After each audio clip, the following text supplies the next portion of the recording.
What are you thinking of? Bakit ganon? Bakit iba-iba yung naratibo? Bakit pinaalis si dating ES Bersamin?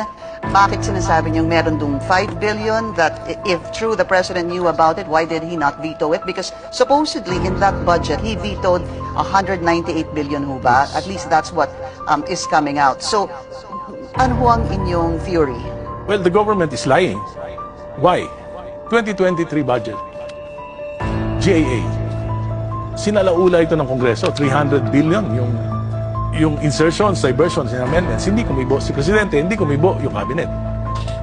Imposibleng hindi alam to ng DBM. 2024, palagi lang hindi nila nalaman yung 2023. Okay. 2024, mas malaki, 500 billion yung insertions, amendments.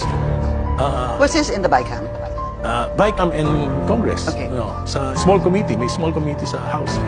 So, 500 billion in 2024? Okay. 2024. Hindi kumibo ang Presidente, hindi kumibo yung Cabinet.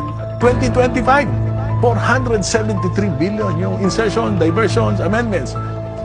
Kumibo si Presidente, tinanggal niya lang 26 billion.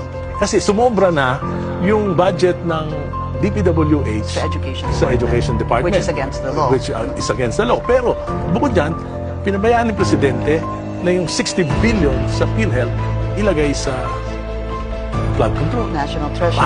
107 billion from PDIC nilagay sa flood control.